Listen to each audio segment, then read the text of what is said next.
और बजट में income tax में छूट का ऐलान किया गया। इस वक्त की अहम खबर आपको बता रहे कि सालाना 12 लाख तक की आय पर कोई टैक्स नहीं लगेगा। टैक्स स्लैब में देखिए बहुत ही बड़ी छूट दी गई है सरकार की तरफ से। 12 से 16 लाख की आय तक 15% इनकम टैक्स जो है और 16 से 20 लाख तक की आय पर 20% टैक्स की छूट होगी और 20 से 24 लाख की आय पर 25% टैक्स और 24 लाख से ज्यादा की आय पर 30% टैक्स की छूट दी गई है केंद्र सरकार की तरफ से।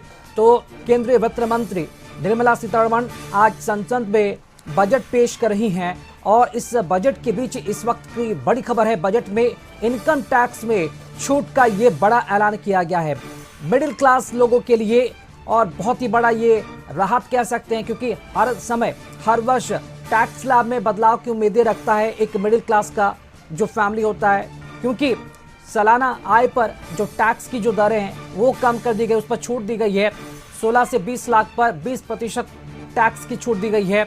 20 से 24 लाख की आय पर 25% तक की छूट का ऐलान किया गया है, जबकि 24 लाख से ज्यादा की आय पर 30% टैक्स में छूट का ऐलान किया गया है केंद्र सरकार की तरफ से। तो संसद में लगातार बजट पर जो अभिभाषण है केंद्रीय वित्त मंत्री निर्मला सीतारमण का वो लगातार जारी है और बजट भाषण के बीच इस वक्त की अहम खबर कई बड़े बदलाव किए गए, जिनमें से इनकम टैक्स छूट में ये राहत दी गई है।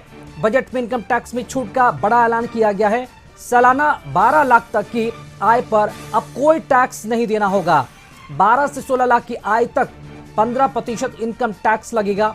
वही 16 से 20 लाख तक की आय पर 20% टैक्स लगेगा, जबकि 20 से 24 लाख की आय पर 25% टैक्स और 24 लाख से ज्यादा की आय पर 30% टैक्स की छूट दी गई है। तो ये बड़ी खबर है मिडिल क्लास वाले लोगों के लिए भी, क्योंकि टैक्स से क्योंकि हर जगह पर टैक्स के नियमों से कहीं ना कहीं जो मिडिल क्लास के लोग हैं वो काफी परेशान रहते हैं और सभी वर्गों के लोगों को ध्यान में रखते हुए टैक्स पर जो छूट है वो दी गई है। अब देखना यह भी होगा कि टैक्स के साथ ही और भी किन किन बदलाव देखने को मिलते हैं और राहत कितनी मिलती है। और बजट सेशन पर लगातार बने रहेंगे। यहां पर रुक रहे एक छोटे से ब्रेक के लिए लौटेंगे जल्द।